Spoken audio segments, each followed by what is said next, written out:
going on, Real Talkers? It's Robert.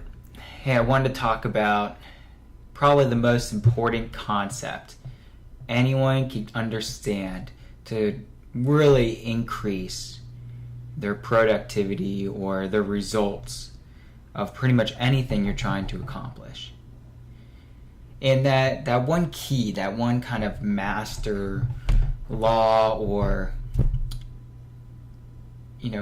learning experience that I really gathered was all written down in a book, actually. This book, The One Thing by Gary Keller. Now, I actually read this maybe probably a year and a half ago, pretty recently.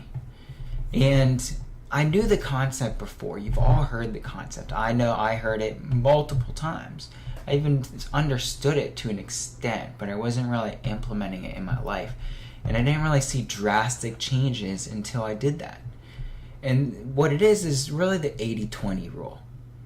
That 80% of your results are going to come from 20% of your effort.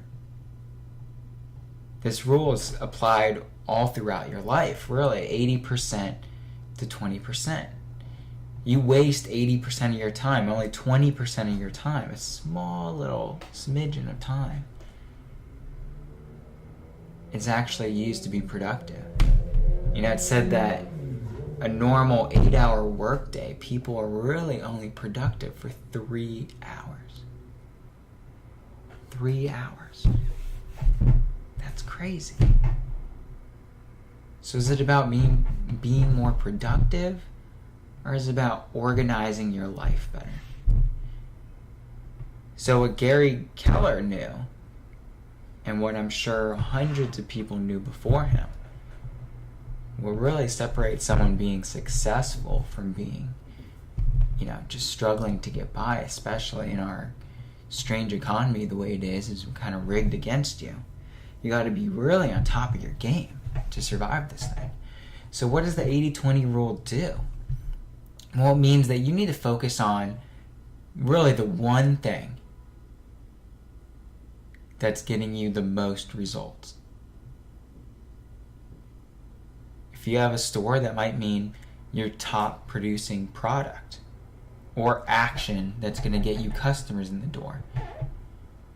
What is going to produce the biggest result? And then just continuing to drive that home. Do it over and over again. Master it. Flip the ratio upside down. Figure out what your most productive thing is. And then do that 80% of the time. And you'll see a 10x growth in what you're trying to do. That's really the key. Multiplying. But first you have to know what that one thing is. It took me a while to figure it out. I still change it from time to time, depending on what I'm trying to accomplish. So you need to understand what your one thing is. If you're trying to get a promotion at work, finish grad school, save up for something, if you're an entrepreneur and you're trying to get more clients, what's the one thing that's going to get you more clients? How can you do that more? The biggest thing you're going to hear, and you're going to hear from yourself, is you're going to hear excuses. No, that's not the one thing. Oh, I have 5 things that I need to do. Oh, I have too many things. I have to get them all done now. I can't focus on just one.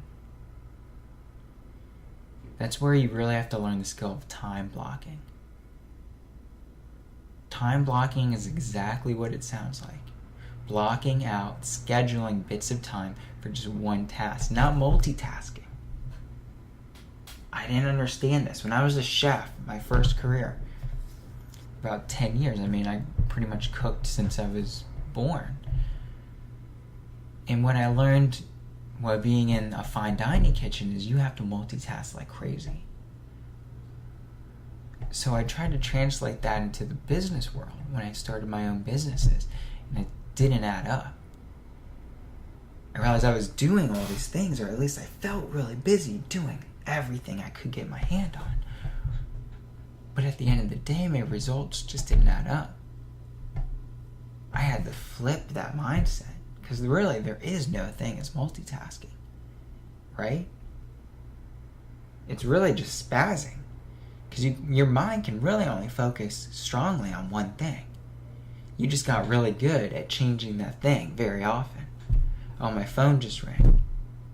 You gotta go over here. Oh, an email. I have to answer that.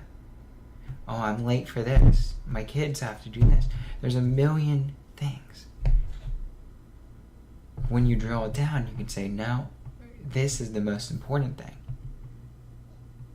For me, the time block, I actually time block out my prospecting. And that means returning phone calls, calling up people, calling up clients and following up with it. I have specific times that I do that in. I don't try to do it whenever someone calls the phone. Or I don't try to return someone's call absolutely immediately. It's not necessary most of the time. Obviously, if it's an emergency, that's one thing.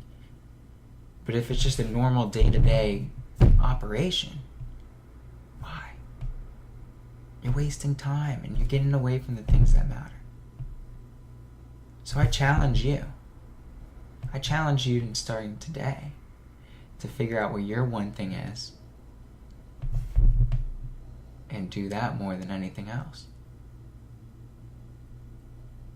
What do you think? Join the talk. You know where to find me, realbusinesstalk.com. realbusinesstalk.com. Connecting expert talk with real business success that makes your network your net worth. The tools to succeed in real estate, in business, in your life. Join the talk. Receive the latest business talk. Subscribe now. realbusinesstalk.com.